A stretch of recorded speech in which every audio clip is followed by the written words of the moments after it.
Hi, my name is Erin, and I'm a media mentor at the Poudre River Public Library.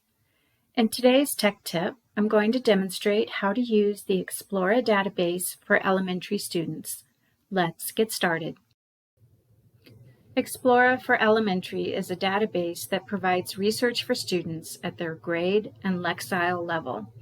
Explora is provided by EBSCO and is a free service offered by the Poudre Library. Explora can be accessed through a home, school, or library internet-enabled device. Information is provided from encyclopedias, dictionaries, magazines, and more.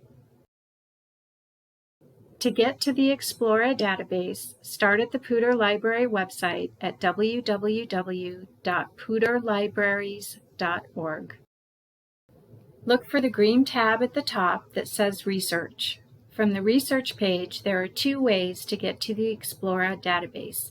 The fastest way is to click the letter E on the alphabet hyperlink, or you can also click on the menu list for homework, grade K through 12, and you'll be taken to a list of databases that are designed to help students with research projects.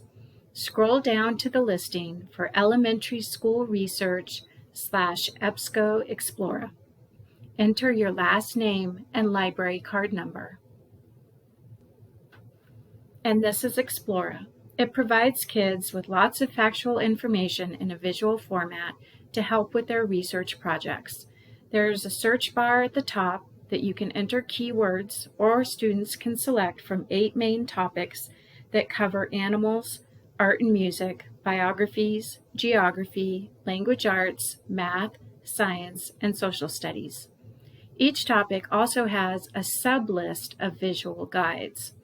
After the sub-list level, results are returned in an article format.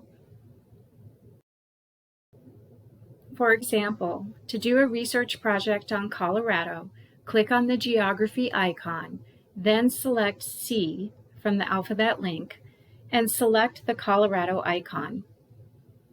Now we can see there are over 800 articles listed. On the left side menu, there are several ways to fine-tune the results.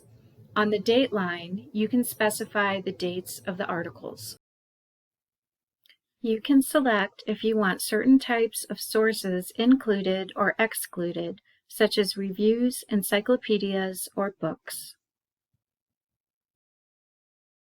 You can also limit the results to a specific Lexile range. Article results come in either a PDF or HTML file.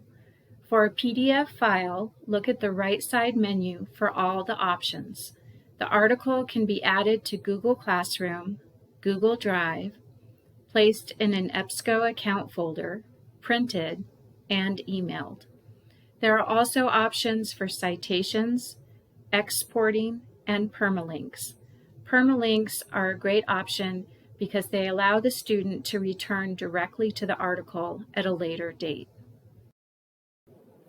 In an HTML file, there are additional options. There is a translation feature with several foreign languages. As students are reading an article, they can add, save, and print notes. There is also a text-to-speech feature that can read aloud the entire article, or just for highlighted phrases if students want to know how a specific word is pronounced. For students that are doing a lot of research, there's the option to create an EBSCO account and save articles, searches, and notes in folders. Parents and students can work together to create an account. Setting up an account requires a name, a username, a password, and a secret question and answer. Once the EBSCO account is set up, you can set up different folders for different research topics and organize the articles you find. Thank you for watching this demonstration on how to use the Explora database for elementary students from Poudre Libraries. To watch more tech tips, check out the Poudre Libraries playlist on YouTube or visit our website at www.poudrelibraries.org.